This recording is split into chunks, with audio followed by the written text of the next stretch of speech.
importante. ¿Por qué? Aquello que les duele hace que busquen atención médica. ¿Listo? Los traumatismos pueden llegar a dañar parte del testículo de forma permanente. Y para los que son deportistas, deben saber que existen las torsiones testiculares y eso puede matar al testículo de forma permanente. Entonces, todos entenderán que hay muchas veces en que el órgano se daña sin que el paciente se dé cuenta. Y entonces ahí es donde es necesario comenzar por lo básico. Siempre que buscamos un problema, primero tenemos que revisar aquello que es básico. Por eso necesitamos saber que la integridad de la anatomía tiene por objetivo transportar los espermatozoides. En los testículos se producen, la vía espermática es bastante larga y sirve para transportarlos sin que ellos se muevan. Las glándulas anexas aportan volumen. La cantidad de espermatozoides es solamente 20% del eyaculado. Usted dirá, doctor, ¿y por qué tengo que saber eso? Porque la lámina 6 es espermatograma. O sea, hay que saber cuánto es el volumen del eyaculado. Y la mayor parte es la secreción de las glándulas anexas porque los espermatozoides son microscópicos y son muy poquitos. A pesar de que son entre 20 y 30 millones, son bien chiquititos, no, se miran. Para eso necesitamos los microscopios. ¿Listo? Y obviamente el transporte final se lleva a cabo mediante la eyaculación y el objetivo del pene es que el eyaculado llegue lo más cerca posible del aparato reproductor femenino. Entonces, aquí es muy importante porque comprenderán que los niños son muy importantes. Pediatría es 1/5 de toda la medicina. ¿Listo? Ahora, estamos observando que los testículos están en la parte externa. Esto es indispensable para mantener la especie. Los espermatozoides requieren 35 grados como máximo para sobrevivir. ¿Listo? Entonces, es por eso que se encuentran en la parte externa. La temperatura del núcleo, la parte central del cuerpo, generalmente está en 37,5 grados centígrados. Es por eso que estos deben estar en la parte externa. En la distancia, y sí, ¿ustedes se acuerdan del cremaster y toda esa historia? ¿Sí? Es para regular la temperatura. ¿Sí? Si es que está más alejado del cuerpo, va a tener menos temperatura. Esto sucede sobre todo en momentos de mucho calor. Hay lugares del planeta donde no está entre 38 y 40 grados, entonces tienen que estar más alejados. Y también durante el ejercicio. En esta zona de aquí vamos a ver histológicamente que son túbulos muy enrolladitos y que luego tienen que saber dónde está el epidídimo, por Dios santo. El epidídimo, aprendan, es la gorrita del testículo. ¿Listo? Esta zona suele ser frecuentemente atacada por infecciones. Si es que esta zona se inflama de manera crónica, no va a permitir el paso de los espermatozoides y por lo tanto este paciente no va a poder tener hijos de forma natural. ¿Por qué tenemos que saber cómo se reproducen los niños de forma natural? Porque en caso la pareja tenga un problema, tenemos que saber cómo arreglarlo, ¿no es cierto? Ahora, razonemos un momento. Si está cerrada la vía de transporte, ¿este paciente tiene espermatozoides o no tiene? No sabemos. Le sacan una biopsia y buscan. Si tiene, lo sacan de esa biopsia y le ayudan a transportarlo hacia el aparato reproductor femenino de su pareja por diferentes formas. ¿Y está solucionado o no? ¿Sí? Si yo les estuviera explicando esto el primer día de clases de primer año, ¿a qué sonaría? Estoy completamente loca, ¿no es cierto? Entonces, por eso es muy importante que ustedes aprueben un curso y pasen al siguiente, porque si no, ¿de qué les estoy hablando? ¿Sí me comprenden? Entonces, la vía espermática, ven ustedes, el conducto deferente es bastante largo, jóvenes, miren toda la vuelta que da. Aquí tenemos las vesículas seminales y estas de aquí son las que aportan una buena cantidad del volumen de eyaculado y aquí tenemos la próstata que, como ustedes ven, está cubriendo la uretra. Entonces, en esta zona, la parte final, desde la próstata hasta el exterior, la uretra tiene doble función. Una es eliminar la orina y la otra es transportar el semen. Pero ustedes dirán, no hay que hacer limpieza. Sí, hay que hacer limpieza. ¿Cómo se hace limpieza? Mediante la próstata. La próstata emite secreciones que van a neutralizar sobre todo la acidez y de esa forma cuando los espermatozoides pasen por aquí no se van a morir. ¿Listo? Entonces, ahora vamos a ver un poquito más acerca de esto en versión dibujito, ¿no es cierto? Así se entiende más fácil. Ustedes se dan cuenta, cuando ampliamos al testículo, testículo, les había dicho que es una red que está protegida por la albuquina. Esto es muy importante, jóvenes, porque esta capa le permite diferentes circunstancias. Una de ellas es protección. No creo que hayan cocinado, pero estos también se cocinan. ¿Sí? Si es que alguno conoce el término, es ensalada de criadillas o algo así, se los presento. Entonces, tienen una superficie bastante gruesa que les protege físicamente, pero no solamente eso. Los testículos son santuarios inmunológicos. No saben qué es inmunología. Inmunología es un curso que viene en cuarto semestre, ¿no es cierto? Pero tenemos que tener un concepto básico. El sistema inmune reconoce lo que tiene que mantenerse en nuestro cuerpo de lo que hay que eliminar, ¿no es cierto? Entonces, lo que hay que eliminar, por ejemplo, son virus, bacterias y todo aquello que los enferma. Pero esto, al ser un santuario inmunológico, no es conocido por el sistema inmune. Y por lo tanto, si es que esto se golpea o se infecta de manera severa, las estructuras se van a hacer visibles para el sistema inmune. Entonces el sistema inmune va a decir, eso no me suena conocido, ¿ah? No me parece. Y lo va a eliminar. Por eso es muy importante proteger a los testículos de las infecciones. Porque si el sistema inmune llega, se va a llevar todo el testículo. Y me parece que podría ser útil más adelante, ¿verdad? Sobre todo cuando el paciente quiera tener hijos. ¿Por qué? Porque en este caso, cuando el sistema inmune hace daño a todo. ¿Listo? Aquí ya no van a quedar mis espermatozoides. Entonces, ¿qué le voy a ofrecer al paciente? Por si acaso está aprendiendo a clonar gente. No importa lo que hayan aprendido en biología celular y molecular. Sí, se supone que en China han clonado seres humanos, pero no está permitido. Entonces, si es que los espermatozoides están dañados, un hijo biológico no sería posible desde el punto de vista ético. Clonar gente es muy sospechoso. ¿Ya me ética? Bueno, esa es una discusión para ética, pero como les digo, el testículo es un santuario inmunológico y eso es gracias a su histología. Ahí están viendo que todas las estructuras van a contribuir a que se transporte el semen. Entonces, tenemos aquí, las celulitas las van a aprender en práctica. ¿Qué tenemos que aprender? En la parte basal voy a tener espermatogomias. Las espermatogomias son células de reproducción que se replican. Entonces, ¿hasta cuándo pueden tener hijos los varones? Solitos hasta por los 70 y tantos. Si es que supuestamente hay un embarazo después de los 80, eso ya es ampliamente sospechoso, sobre todo porque la integridad física del órgano copulador y toda la fisiología es muy sospechosa, pero sí, por ejemplo, se podría hacer mediante técnicas de reproducción asistida, si es que ayudan al semen del paciente a llegar a la señora que tenga 20, 30 o Dios sabe cuántos años, sí podría quedar embarazada. Pero obviamente la fertilidad va disminuyendo. A partir de los 50 años disminuye la cantidad de testosterona y la testosterona es indispensable, como vamos a ver en un momento, para que los espermatozoides sigan reproduciendo. Entonces, en esta estructura es muy importante proteger a las espermatogomias y a todas las células germinales. Por lo tanto, tenemos que tener en cuenta tres funciones. Primero, necesitamos espermatozoides, ¿no es cierto? Eso significa que tenemos que cuidar a la espermatogomia. ¿Cómo la vamos a cuidar? Mediante las células de Sertoli. Si ustedes ubican un triángulo, una célula triangular que es muy clarita y que la vamos a ver en práctica, se me ha perdido por acá. Ahorita la conocemos. La célula de Sertoli, ya la conocen, va a cuidar a las espermatogomias, pero aparte de eso, recuerden ustedes que les dije que todo el aparato de transporte servía para que el espermatozoide no se mueva, lo carga. Por lo tanto, voy a necesitar las células mioepiteliales, que son estas células bien planitas aquí, fibroblastos modificados, que tienen proteínas contráctiles. Se supone que ustedes me deberían entender eso, pero son células bien especiales que hacen que se contraigan y empujen a los espermatozoides hasta el resto de la red. ¿Cuál es el resto de la red? Primero tenemos a los túbulos feminíferos.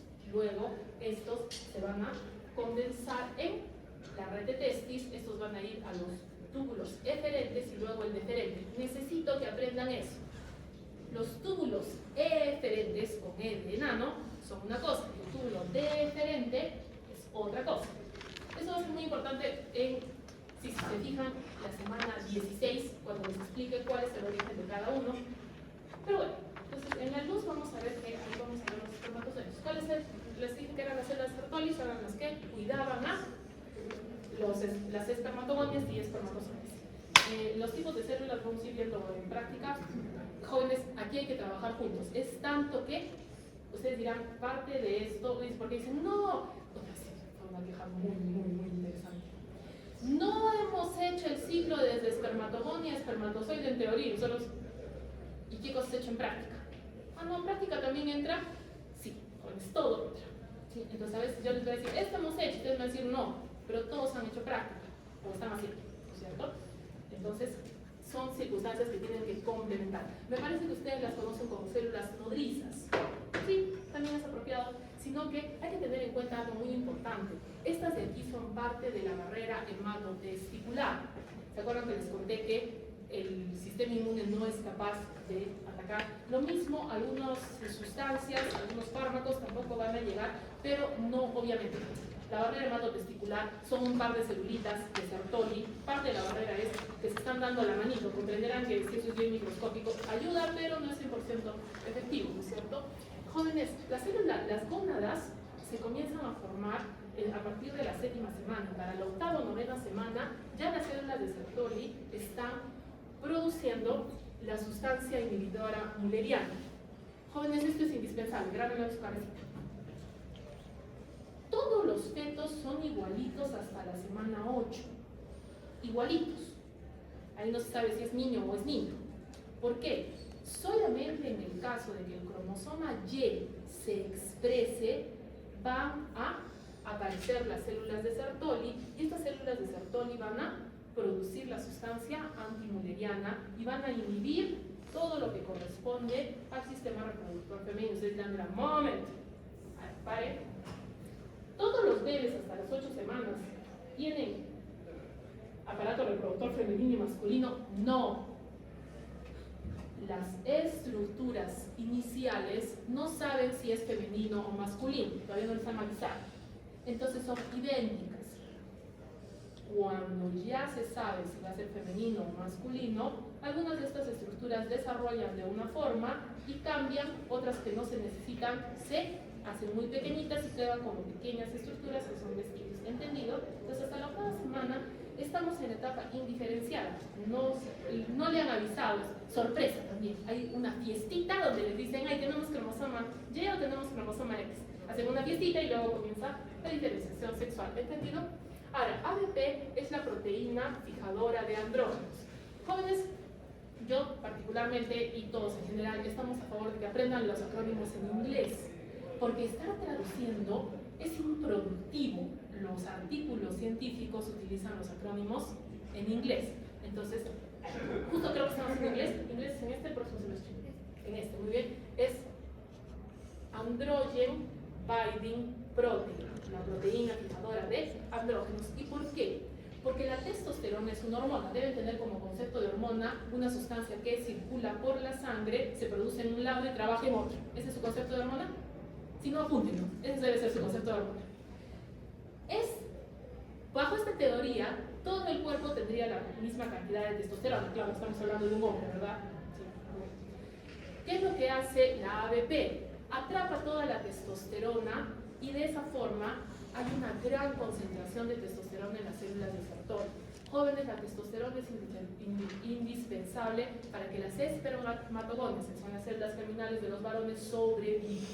Si no hay testosterona, se muere.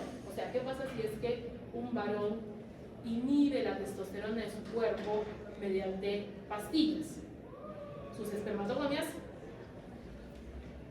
Eso hay que explicarle a los pacientitos que quieren tomar terapia hormonal para tener características externas diferentes. Puede ser que a largo plazo las espermatogonias los abandonen y no puedan tener hijos biológicos. ¿Listo? Es algo que de repente es muy probable que ustedes no estén pensando en sus hijos biológicos, ¿verdad? ¿Sí? Deben haber superado la etapa de solamente sobrevivir a anatomía. Es probable que en ese momento ni siquiera les preocupara su comida.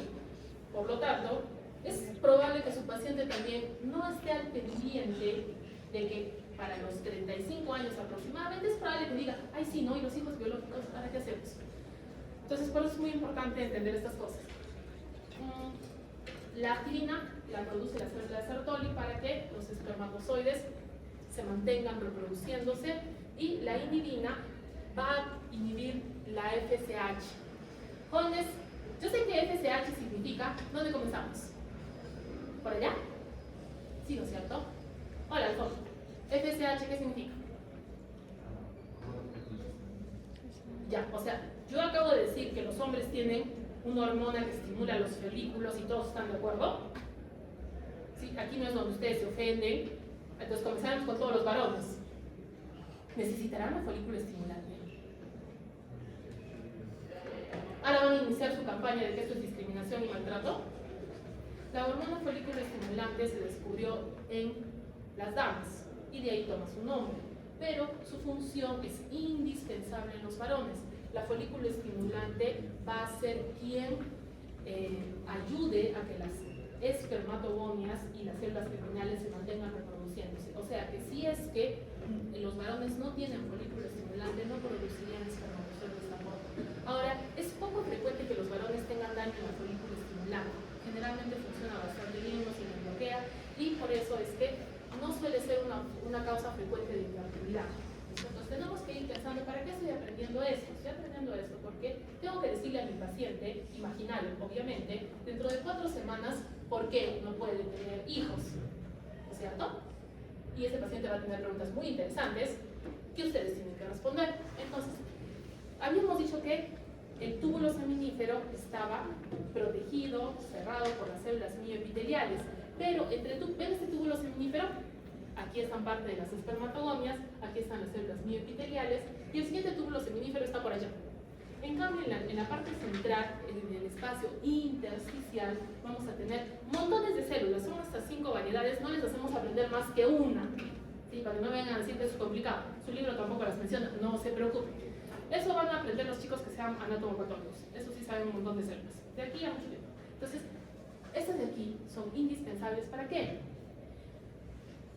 Las células de Leydig van a producir testosterona. ¿Bajo influjo de quién? Como son con L, de la LH. Pero ¿cómo se llamaba la LH? Necesitamos otro varón. ¿Cómo se llama la LH? Ah, o sea, la hormona que genera el cuerpo lúteo es indispensable para los varones. Sí, jóvenes, los estudiantes de medicina le pusieron nombre a todo y dijeron, no. 200, 300 años llamando a esto LH y ahora vienen los varones y la necesitan. No, se queda con el mismo nombre, punto. No vamos a cambiarle. ¿Listo? Entonces, por eso, algunas palabras no tienen sentido en uno de los casos, pero depende de cuándo le pusieron nombre. Jóvenes, no nos vamos a poner acá. Aparte de todo lo que tienen que aprender, quieren cambiar la nomenclatura.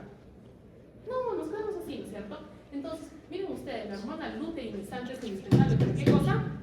Para producir testosterona. Y entonces, ¿quién está cerquita aquí? La célula de Sertoli, mediante su proteína ABP, va a capturar toda la testosterona. Se calcula que 2% es la testosterona que tienen circulando. Y la mayor parte queda atrapada en la célula de Sertoli. ¿Para qué? Le ayude a reproducirse a las células germinales. ¿Entendido? Tienen una estructura muy diferente a las demás y en la lámina las vamos a reconocer muy bien. ¿Ha quedado claro sus funciones? Sí. Entonces, como ven, el túbulo seminífero está delimitado por las células mioepiteliales, las células de Sertoli son el sostén, y la reproducción de las células germinales la vamos a, como les digo, a estudiar en práctica y va produciéndose poco a poco, ¿cierto? Luego vamos a tener, hemos dicho, la red de testis. Aquí, como estamos viendo, los túbulos seminíferos se van haciendo más pequeños. La función de la red de testis es terminar la transformación de los espermatozoides. Si ustedes han visto la espermatogonia, es una bolita. Es una bolita que es mucho más grande que un espermatozoide. Entonces hay que quitarle muchas cosas que le están sobrando. Y entonces ahí es donde se completa. Luego de la red de testis, vamos a avanzar hacia el epidídimo. En el epidídimo es muy importante mantener la nutrición de estos espermatozoides y hacerlos avanzar poquito a poco hacia el resto de los órganos. El epidídimo simplemente es como que una avenida. Todos los tubitos terminan en la red de testis, luego los conductos diferentes y luego el epidídimo se vuelve una sola avenida. Pero ¿por qué parece un gorrito? Porque está enroscado. Nada más es que sea enroscado. Entonces, en el epidídimo vamos a tener que todas las partes que no le sirven al espermatozoide tienen que ser absorbidas, y estos a veces se realizan mediante fagocitosis para que se quede bien delgadito y bien finito, porque comienza con una papa y tiene que terminar muy delgadito y finito. Entonces hay que quitarle todo lo que le sobra.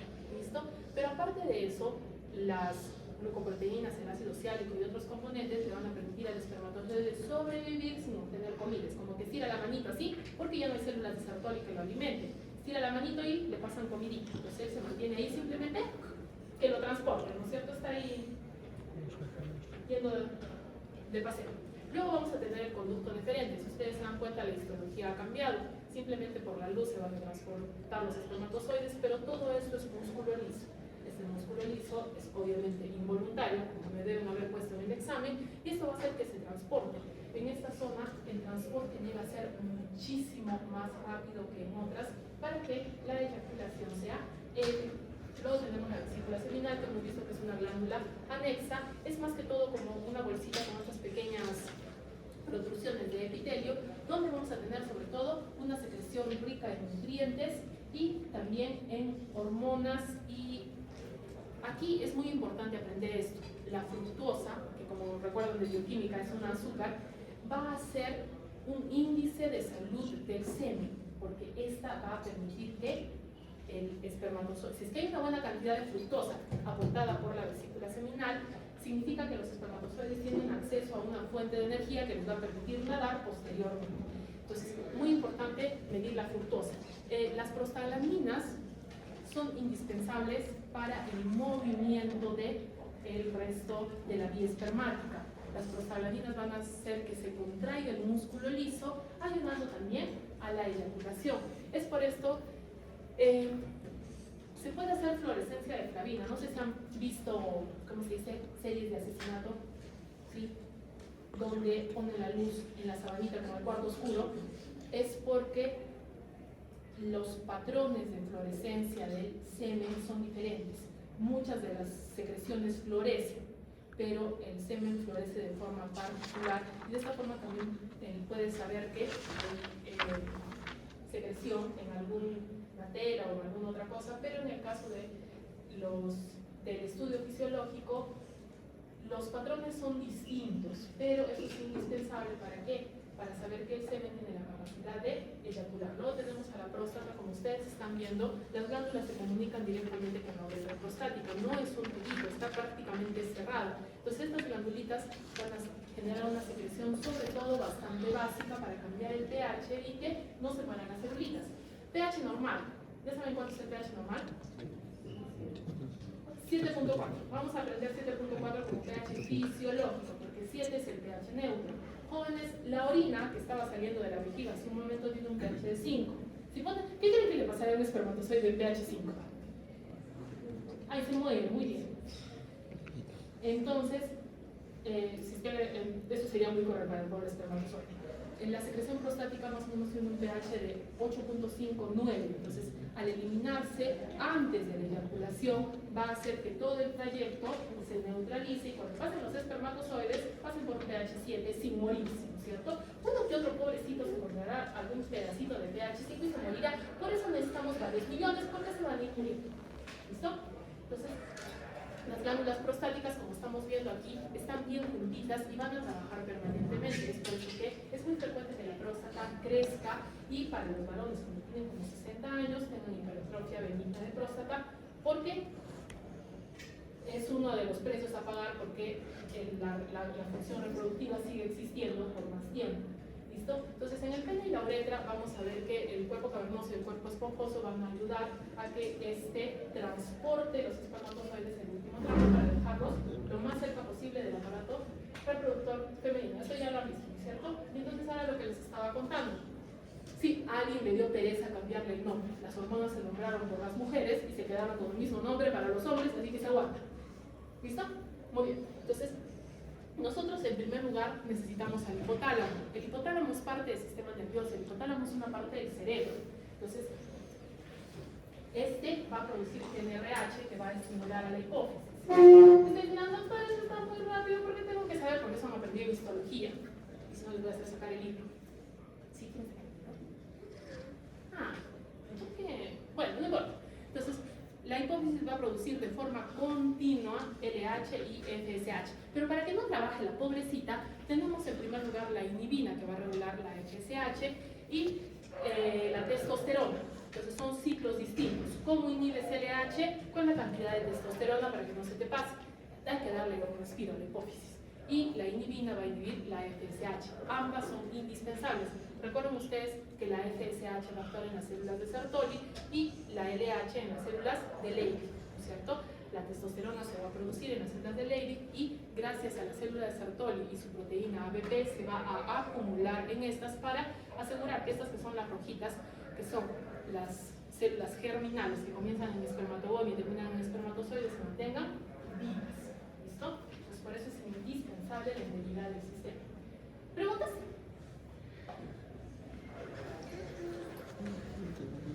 Y ustedes, en este momento de la vida, me gusta cuando me dicen, todo eso ya lo hemos hecho, ay, qué maravilla. Entonces simplemente estamos en una clase de repaso, qué alegría que vayan a responder en práctica. Por favor, en práctica respondan. Necesitamos puntos. Bueno, pues ahora tienen 0 todos, comprenderán mi preocupación. Cuando tengan 20 ya pueden revelar. Entonces, ahora, en las mujeres, la gónada se llama ovario. Entonces, ahí tenemos que distinguir dos cosas. Gónada es el término para cualquier órgano reproductor. ¿Cuáles son las gónadas? El testículo y el ovario. Entonces, el ovario necesita un medio de transporte. Las células germinales femeninas se llaman ovocitos y para transportar el ovocito vas a necesitar la trompa uterina, el útero y la vagina, es la zona donde se recepciona el semen que habíamos dicho que el aparato reproductor masculino iba a transportar. Los genitales externos, esto tenemos que aprender muy bien porque los genitales externos, como les había dicho, hasta la semana 8 son iguales en varón y en mujer, idénticos. ¿Qué es lo que vamos a necesitar? Hormonas. Las hormonas es lo que va a hacer que a partir de la semana 16 vayan a la ecografía y le digan, ay, ¿quieres saber si es niño o es niña? Y entonces el niño las mire así con desdén, cruce las patitas y no deje ver nada, ¿no es cierto? Porque hay niños que lo hacen, no sé, parece que dicen, no, pues no quiero, ¿por qué me tienen que estar mirando? Me siento ofendido. No sé, pregunten a sus mamás, de repente ustedes eran uno de esos. Sí, cuando los niños cruzan las dos piernitas así, no se ven nada. Entonces no van a jalonear, ¿no? Entonces, está bueno. Antes de eso no se puede saber desde el punto de vista ecográfico si es que es varón o es mujer, ¿listo? Entonces, tiene que producirse el cambio, pero al comienzo son idénticos, ¿no es cierto? Entonces, lo mismo, el aparato que va a ayudar a perpetuar la especie. Es muy importante entender su ubicación. Jóvenes, aquí lo están viendo al ovario, ¿sí? Pero aquí es donde comenzamos a quejarnos, este dibujo está mal. El ovario no está pegado a la trompa, el ovario está colgado por un ligamento, sí. Aquí es donde quiero que se acuerden en anatomía cuando lo estaban hostigando para aprender los ligamentos del ovario, ¿o no? Sí, porque el ovario no puede estar flotando, porque necesitamos perpetuar la especie, ¿o no? Ah, ya, entonces por eso había que aprender los ligamentos, y para quienes quieran ser cirujanos, porque se necesita. Entonces, aquí a mí me parece importante quejarse. ¿Por qué nos hacen estos dibujitos que no corresponden? ¿Cierto? Que lo mejoren. ¿Por qué? Jóvenes, la trompa está por fuera y el ovario está a una distancia. Ahora ustedes dirán, no parece mucho, más o menos son unos cuantos centímetros. Pero, teniendo en cuenta que todo es microscópico, ¿el ovocito se podría caer o no? Si tiene que saltar todo eso, sí, jóvenes, y a veces se cae. Ese es el motivo por el cual suceden embarazos ectópicos, que también es un caso clínico, si no me equivoco. O por ahí vamos a aprender de embarazos ectópicos, no se preocupen. Entonces, por eso es muy importante las fimbrias. Estos como deditos se mueven continuamente porque es músculo liso. Y como el músculo liso, les he explicado, depende de las hormonas para moverse. ¿Listo? Entonces está en constante movimiento, de tal forma que en el momento que un ovocito salga del ovario, va a tratar de atrapar. A veces se le escapa. Pero como no todos los meses hay embarazo, no se nota, pero si es que se ha producido embarazo, sí se va a caer para aquí, al dedito negro. Pues luego estamos viendo la trompa, y como ven ustedes, el útero es bien pequeñito, jóvenes. Más o menos el cuerpo del útero tiene entre 8 y 9 centímetros, si es que incluimos el cuello. Jóvenes, 8 o 9 centímetros, ¿cuánto es? Así nomás, ¿o no? ¿Sí? Y tiene forma de pera. Entonces imagínense, es del tamaño de una pera, y va a caber un niño que tiene 50 centímetros de largo. Está bien, doblamos al niño, vale, lo doblamos. Pero aún así, la altura uterina, que se mide desde la sínfisis del pubis hasta la parte más superior, llega a tener 34 centímetros. Por lo tanto, comprenderán que es indispensable el grueso la gruesa pared muscular para que ésta se estire de 8 centímetros a 34. Sí, bien estirado, perfecto. Luego vamos a tener aquí el cuello uterino, jóvenes, está abierto de forma permanente, si no como creen que entrarían los espermatozoides. Pero también podrían entrar infecciones y otras cosas peligrosas, sí. Por eso la zona de la vagina es importante cuidarla, porque en las relaciones sexuales pueden llegar microorganismos peligrosos y dañar de forma permanente al pobre útero y que la señora no se dé cuenta. ¿Cuándo se va a dar cuenta? Cuando ustedes tengan que hacer el seminario y digan, ay, ¿por qué no tenemos bebés? Pues revisan el útero y está enfermito. Oh, ¿y ahora qué hacemos? Actualmente se está haciendo trasplante de útero. Todavía no se hace en el país, pero es una opción. Si es que ella quiere cargar. La otra opción es tener una madre subrogada que no tiene legislación y es todo un show que ustedes me van a contar cuando hagan el seminario. O bueno, o el colega clínico. Entonces, esta zona de aquí es la zona de la vagina y se dan cuenta que tiene bastantes pliegues, ¿sí? Esto le va a permitir ampliarse, en primer lugar, para que no haya daño durante las relaciones sexuales, y en segundo lugar, hasta alcanzar 10 centímetros de diámetro, que es más o menos así, para que pase la cabeza de un bebé en un parto vaginal. ¿Listo? Entonces, comprenderán que la integridad del sistema es indispensable para la reproducción. Entonces, aquí estamos viendo el corte, ¿no es cierto? Como les digo, el cuello uterino está abierto. Así como puerta, no, jóvenes, tampoco somos tan inocentes, ¿no es cierto? Las secreciones van a tener una alta densidad y van a funcionar como una barrera, ¿sí? Pero una barrera de moquito, comprenderán que así, como que súper efectiva no es, ¿no es cierto? Entonces, por eso es muy importante educar a nuestra población sobre enfermedades de transmisión sexual, y eso nos toca en microbiología, el próximo semestre, ¿no es cierto? ¿Para qué? Para que no se haga daño el útero. Ven ustedes, la gruesa pared muscular, como les había dicho, es lo que le permite crecer tanto y aparte de eso contraerse para que el bebé nazca. Jóvenes, aquí es otra vez donde tengo que presentar mi queja. ¿Este es el diámetro de una trompa de falopio? No, las trompas de falopio tienen un diámetro menor a 0.5, como vamos a ver en nuestra práctica. ¿Y por qué esto es importante? Porque por ahí tienes que empujar al ovocito, al óvulo, o si no al cigoto cuando ya esté fecundado. Entonces, aquí en la ampolla es donde se produce la fecundación y la trompa tiene que encargarse de mover a ese nuevo bebé hacia el útero. El lugar ideal para implantarse es el fondo del útero. Por eso tienen que saber las partes de todo esto, si no vayan apuntando. ¿Por qué? Porque si se implanta en el cuerpo está el riesgo de caerse. Y ya, los más aventureros, los que tratan solamente de generar caos en el mundo, vienen y se implantan al costado del cuello. ¿Sí? Comprenderán que la madre va a pasarse todo el embarazo junto con su médico tratante, sufriendo porque el bebé puede caerse, porque si ya les expliqué que el cuello tiene un espacio libre, ¿no es cierto? ¿Sí? O sea, se comunica con el exterior. O sea, si la criatura se implanta aquí, ¿está en riesgo de caerse o no? Sí. Entonces, por eso es muy importante la integridad anatómica. Entonces, como les estaba diciendo, no hay continuidad física entre el ovario y la trompa, ¿no es cierto? Aquí en el ovario se van a encontrar los ovocitos que existen en la totalidad y no hay reproducción en el caso de las mujeres. Los que tienen son los que se quedan y por eso se agotan, y el ciclo reproductivo de una mujer más o menos termina con los 45 años. Y esto va a seguir un ciclo que ustedes ya sabían, los felicito, es igualito a su guía de histología, solamente recordemos. Los ovocitos se encuentran generalmente en la periferia y van a estar recubiertos por un grupo de células foliculares. Cuando las células son planas son folículos primordiales, cuando son cúbicas son folículos primarios, cuando tienen antro o un espacio vacío son folículos secundarios. Normalmente solamente tenemos un folículo de Graft.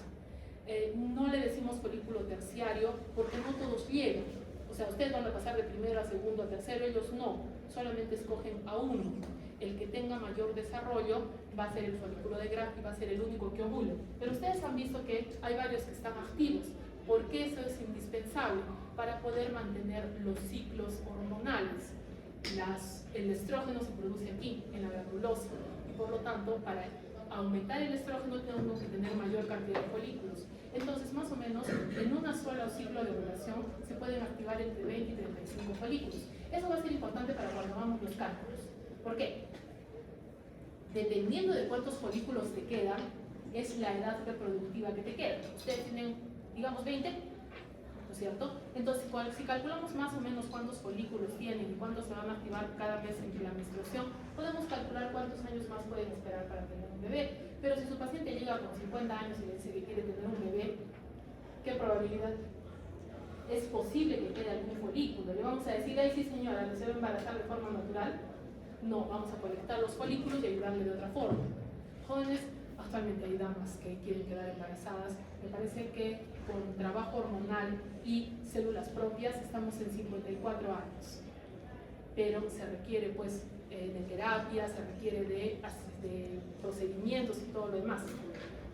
Si es que una mujer ha tenido varios hijos, sí, para los 50 podría embarazarse ella solita, entonces en el caso de ella sé que decirles cómo no embarazarse. Hay que ir viendo de acuerdo a nuestra paciente. Y entonces, aquí tenemos dos circunstancias. El cuerpo lúteo se va a formar siempre, pero solamente va a vivir 7 días si es que no hay embarazo, y si es que hay embarazo se va a mantener por solamente 3 meses y luego se va a degenerar. Entonces, la mayor parte del ovario en una mujer adulta son las cicatrices de los folículos que se murieron, porque ¿qué va a pasar con estos foliculitos que estaban produciendo estrógeno? Se van a morir, se van a volver folículos atróficos y van a ser parte del relleno del ovario. Y ahí donde lo ven tan grande, tiene 2.5 centímetros. ¿Sí conocen que tenga 2.5 centímetros? Una almendra gorda. De ese tamaño es un ovario. ¿Listo? Pero es indispensable tener en cuenta que las células germinales, es decir, las ovogonias, tienen que relacionarse con las células foliculares. Son interdependientes. ¿Por qué? Las ovogonias son las que van a mantener vivas a las células foliculares que las rodean y las células foliculares son quienes van a producir las hormonas que van a hacer crecer al ovocito posteriormente. Entonces, por eso es indispensable que los dos tipos de células se encuentren frecuentes. Generalmente se le da mayor importancia a los ovocitos porque estos son los que estimulan el trofismo. O sea, son quienes hacen que las células se reproduzcan y se mantengan funcionando. ¿Entendido? Entonces, las células de la granulosa, ya les dije que son esas celulitas que están en el folículo en la parte interna, y estas van a requerir que el ovocito les dé órdenes de proliferación, diferenciación, maduración. O sea que están interrelacionadas fuertemente. En cambio, las células de la granulosa van a regular el metabolismo y el crecimiento del ovocito, sobre todo mediante estímulo hormonal. Por eso es que, como ustedes han visto, cuando les he mostrado, los folículos son de diferente tamaño, no solamente en general, sino también en la parte central.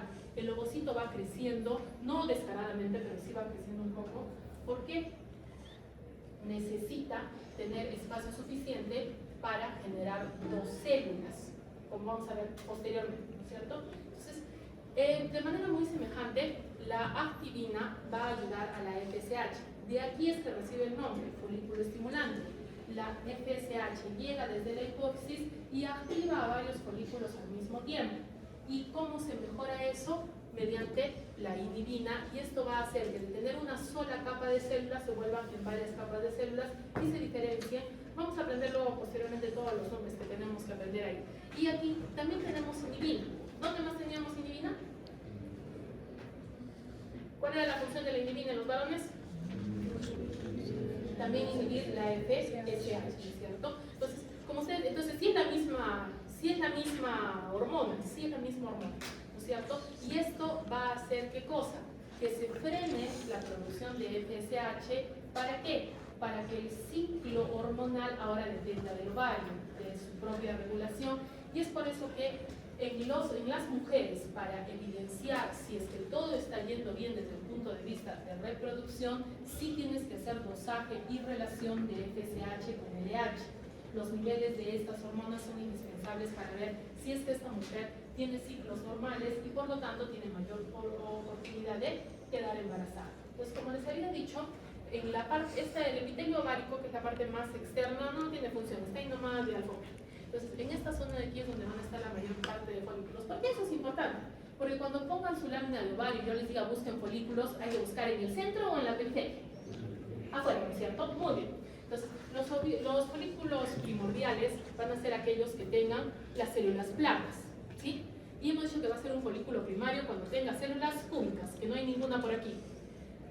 ¿Cómo sé qué forma tiene la célula? Por la forma del núcleo. Jóvenes, la membrana celular no se puede mirar, ¿listo? Si están mirando membranas celulares, se las están imaginando porque su cerebro está tratando de completar la lámina para que se parezca a su libro de histología. Independientemente de eso, la forma de las células se conoce por la forma del núcleo. ¿Sí? Aquí les estoy diciendo que esta que es bien planita es una célula, este núcleo planito es una célula plana. Si el núcleo es completamente redondito es una célula cúbica. Y entonces aquí es donde comienza la pelea. Y entonces, ¿qué forma tiene esta? ¿Esta es una célula plana gordita? ¿O es una célula cúbica flaquita? No nos ponemos a pelear, jóvenes. Tenemos que entender que esto es un proceso biológico. Todas las células comienzan planas y paulatinamente se van volviendo cúbicas. Entonces no nos ponemos a pelear. Es verdad que al ser un proceso tendríamos 800.000 folículos. O sea, imagínense, en vez de aprender 3 folículos, ¿cuántos tendrían que aprender para disminuir su sufrimiento? Si es que no se nota bien, lo obviamos. Está en proceso. ¿Listo? Entonces, si tiene célula plana, es folículo primordial. Y si la célula tiene un núcleo redondo, es folículo primario. Y todo lo demás es en el medio. Si no, imagínense cuántos pasos tendríamos que aprender en el intermedio. O sea, es por su bien, jóvenes, es por su bien. Entonces, ¿hasta cuándo es folículo primario? Mientras no tenga espacio. No me vengan con el cuento de contar las capas, porque aquí hay 4 capas o 5. No importa cuántas capas tiene. Sí, porque una vez me vinieron con la brillante idea de que si tenía una sola capa de células era primario, si tenía más era secundario. No, mentira. Si es que estas son las células de la granulosa, apuntado, ¿no es cierto? Estas células redonditas que están en la parte interna son las células de la granulosa.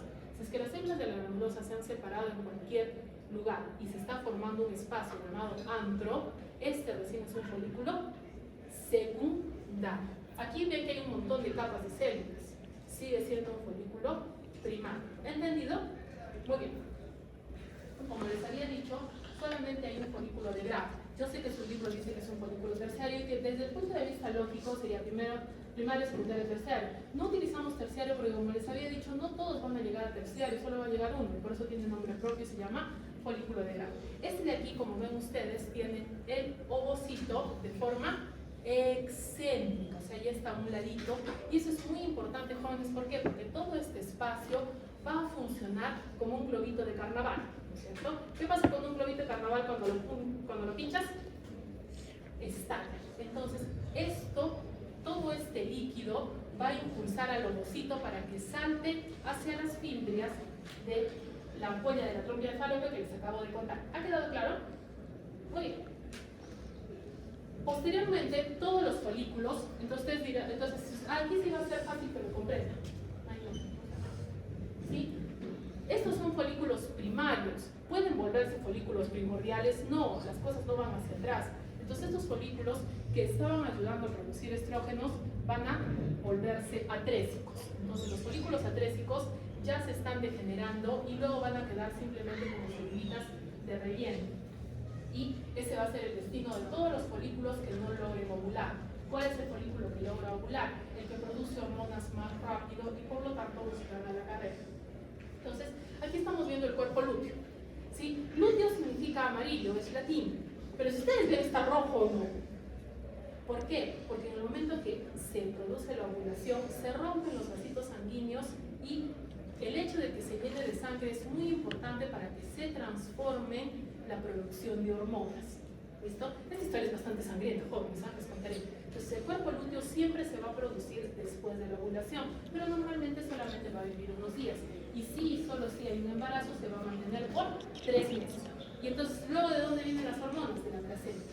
Por eso es necesario que el desarrollo se produzca de forma apropiada. Y luego estos folículos se van a volver en cuerpos albicans, que son mientras son visibles, y luego ya se van a volver en tejido cicatricial, que ya no viene caso. ¿Listo? La trompa uterina tiene partes. Como les había dicho, este dibujito está más acorde. La zona más amplia es la ampolla y por eso es el lugar donde se produce la fecundación. Luego el istmo va a ser una zona bien estrecha. ¿Y esto por qué es importante? Porque si esta trompa está enfermita y no empuja al cigoto o nuevo bebé de forma rápida, se va a quedar atrapada aquí en el istmo, que es la zona más angosta, justo antes de que llegue al útero, donde ya va a tener más espacio. Si se queda atrapado aquí, otra vez va a ser un embarazo ectópico. Las niñas, ¿qué había dicho que es un embarazo ectópico? ¿Dónde hemos puesto otro embarazo ectópico? No, ese no es un ectópico. Ese es uno de implantación baja que va a tratar de escapar. Pero porque si está por fuera del cuello, sí es ectópico. O sea, en el cuello sí sería complicado, porque si está encima, está en riesgo de caerse. Pero si está en el cuello, sí es ectópico porque no tiene a dónde crecer. En el cuello sí es válido. Si está cerca, todavía es viable. ¿En dónde más hemos visto que puede haber un embarazo ectópico? Generalmente esos se caen y se van al peritoneo. Entonces es un embarazo peritoneal o abdominal y también es ectópico. ¿Por qué le decimos ectópico, jóvenes? Porque no podemos salvarlo, ¿sí? Para que el bebé se desarrolle, tiene que generar vasos sanguíneos que se unan al útero. Si es que se queda atrapado aquí el cigoto, los vasos sanguíneos se van a unir a la trompa. ¿Cómo lo rescato? Tendría que implantar cada uno de los vasos sanguíneos de nuevo en el útero. Generalmente los embarazos ectópicos se operan y se extrae al bebé. Y obviamente el bebé que es todo pequeñito no tiene oportunidad. Muchas veces en los embarazos ectópicos el bebé ya no cuenta con viabilidad y por eso es urgente operar antes de que también se lleve a la madre. Uno de los mayores riesgos de los embarazos ectópicos no operados es que la madre se muera. La paratomía. ¿Cómo pegas miles de vasos de un lado para el otro? Si alguien quiere inventar un robotcito que ayude a trasplantar vasos sanguíneos sería muy útil. Todavía no tenemos. Se los dejo de tarea. ¿Qué no les puede dejar una tarea de aquí a 20 años? Bueno. Entonces, como les estaba diciendo, la trompa realmente tiene una luz casi imaginaria. Ven ustedes, esta es la luz, ¿listo? Estas digitaciones funcionan como deditos que ayudan a empujar al ovocito para la menstruación o si no al bebé para que llegue hasta el útero. Y como les digo, tiene a simple vista una luz bastante pequeña porque solamente es un área de transporte, por eso es muy importante que esté sanita. ¿Cómo se enferma? Generalmente por infecciones de transmisión sexual que no han sido tratadas, de tal forma que la trompa se queda quieta y no transporta al bebé, y por eso es que es frecuente que el lugar más frecuente donde se producen los embarazos ectópicos es la trompa, porque al no transportar con suficiente velocidad al bebé se va a quedar atrapado ahí y no va a tener oportunidad de desarrollo. ¿Listo? Muy bien. Esto nos lleva al útero. El útero tiene el endometrio que pasa por dos fases. La proliferativa, donde las glándulas son planitas, y luego la secretoria, donde estas mismas glándulas han crecido tanto que de ser un circulito ahora se tienen que plegar, tienen que tener el borde irregular para que quepan y sobre todo, como lo dice su nombre, van a generar una secreción rica en nutrientes. ¿Para qué? Para mantener vivo al nuevo producto, al bebé nuevo, mientras se está generando sus vasos sanguíneos que les dije que era con los que se iba a pegar, porque si no, ¿de dónde comería la pobre bebé, ¿no es cierto? Entonces esto es por difusión, y esto lo vamos a ver en la práctica, que se puede reconocer si la fase es proliferativa o es secretoria, y así todos los meses, ¿no es cierto? Aquella de ya está llenita de secreción, ¿no es cierto? Toda esa gelatinita rosada es una forma de alimentar al bebé, todas las semillitas tratan de contribuir, pero si es que no hay embarazo, las hormonas caen rápidamente y toda la arquitectura se desorganiza y el tejido se comienza a exfacelar, o sea, se cae a pedazos y se está muriendo. Entonces, esto va a hacer que de nuevo comience el ciclo femenino. En la parte de los genitales externos vamos a ver que el clítoris tiene una semejanza histológica muy grande con lo que es el pene también, y si ustedes ven al corte se parecen muchísimo, y por eso recordemos que las estructuras hasta la octava semana son iguales, lo único es que unas se hacen más grandes, otras más pequeñas, y así se van acumulando. Entonces, esta zona de aquí, este es el orificio donde se va a producir la salida del bebé, y como se dan cuenta es bien pequeñito, ¿no es cierto? Y al comienzo, por su formación embrionaria, va a tener una pequeña membrana que se llama himen, que vamos a hablar también después, y que se rompe en la primera relación sexual. Y esta zona de aquí tiene un gran tejido elástico, lo que le permite llegar otra vez a 10 centímetros de dilatación y sacar un bebé y volver a regresar a su estado natural. Entonces, si ustedes se dan cuenta, el ciclo femenino tiene diferentes fases. En primer lugar está la fase de hipófisis, donde la mayor parte está durmiendo, ¿no es cierto? Produce LH y FSH de forma continua hasta que se producen los picos a la mitad del ciclo, que es la ovulación, y luego vuelven a caer, sigue durmiendo. ¿Quién es entonces quien produce la mayor parte del trabajo? El ovario. Entonces, el ovario en la granulosa y la teca es donde se van a producir las hormonas femeninas. Entonces, ¿qué es lo que sucede? Primero, los folículos se dan cuenta que eran los que producían estrógeno. Como van aumentando de tamaño, va habiendo más cantidad de estrógeno. Entonces, por eso todos los folículos tienen que correr para generar este gran pico de estrógeno. Este gran pico de estrógeno es lo que va a estimular ¿a quién? Al pico de LH. O sea, ¿qué fue primero? El pico de estrógeno. Y luego fue el pico de LH. Y este pico de LH va a ser lo que permita la ovulación, ¿no es cierto? La ovulación es indispensable para que se produzca el pico de progesterona, pero si ustedes se dan cuenta, el estrógeno no cae. Las mismas celulitas siguen produciendo, pero ya un poquito menos de estrógeno. ¿Y qué pasa si mi paciente no ovula? No va a producir progesterona. Entonces, este es uno de los exámenes fisiológicos más importantes. ¿Cómo sé si una dama ha ovulado? Le tomo la progesterona en el día 21 del ciclo. Y si es que la progesterona está alta, ha ovulado. Si la progesterona está baja, no ha ovulado. ¿Listo? Porque eso suele suceder en muchas mujeres. No están ovulando y entonces ¿cómo se van a quedar embarazadas? ¿No es cierto? Entonces, sí, pero dicen, pero menstrua. No. El ciclo menstrual, que es la parte visible, es el ciclo endometrial. El día 1 y el 28 son el mismo. ¿Listo? Entonces por eso siempre andamos peleando. Entonces apunten, el día 28 y 1 son el mismo. ¿Listo? Entonces, el día 1, ¿qué cosa es? Cuando cae la primera gota de sangre menstrual. ¿Qué es lo que ha sucedido ese día? Las hormonas se han agotado. No tiene hormonas la paciente. Y entonces las celulitas no se pueden mantener, porque el endometrio requiere de estrógeno y progesterona para reproducirse y mantenerse. Eso se llama atrofismo. Entonces, las celulitas estas, que hemos dicho, comienzan a deteriorarse y a exfaselarse. Pero si ustedes se dan cuenta, el endometrio no desaparece. Lo que simplemente queda es la capa basal, que es indispensable, nunca desaparece. Este es otro motivo de que una mujer se quede estéril. Si es que una mujer se realiza un aborto, generalmente el endometrio basal se daña. Sin endometrio no hay embarazo.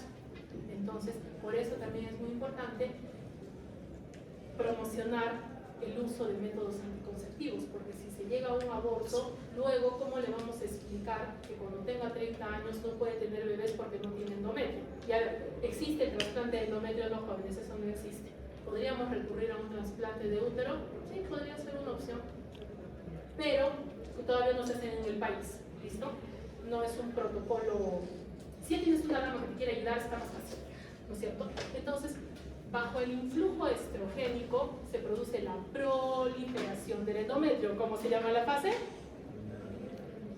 Proliferativa. Sí, no me miren con esa cara porque luego andan jalando y quejándose en las preguntas cuando ustedes no se dan cuenta de que esto tiene todo el sentido del mundo, ¿no? Gracias a la ovulación se produce la maduración de las glándulas, que pasan de ser delgadas y pequeñas a ser muy grandes, tortuosas y llenas de secreción. Entonces ustedes dirán, doctora, pero si no ovula mi paciente, las glándulas se quedan igualitas, ¿no es cierto? En vez de hacerse gorditas, siguen estando flaquitas y igualito se les acaba las hormonas porque los folículos no viven más tiempo y otra vez se reinicia el ciclo. Aquí podríamos añadir otros ciclos, como por ejemplo el de la temperatura. La temperatura se va modificando de acuerdo a la cantidad de progesterona y eso también te permite saber a qué día la mujer está ovulando, sobre todo si es que le quieres ayudar a que tenga su bebé con los métodos más naturales y menos costosos. Jóvenes, parte de su tarea va a ir a pasar la vergüenza de su vida Normalmente nosotros les recomendamos que primero digan que son estudiantes de medicina y luego pregunten cuánto cuesta una inseminación artificial, ¿verdad? No queremos que los miren raro. Pero cuando vean los costos, jóvenes, no son terapias económicas. Imagínense que eso se tiene que hacer 2, 3, 4. Hay pacientes que tienen hasta 8 procedimientos consecutivos. Entonces es bastante costoso. Mientras que el método natural, ¿cuánto cuesta? Bien poquito. Si se va a comprar un chapómetro, no debe estar tan caro. ¿Ha quedado claro? Muy bien. Entonces este es el momento de la vida donde ustedes hacen las preguntas. Porque todavía tienen tiempo para terminar de aprender esto.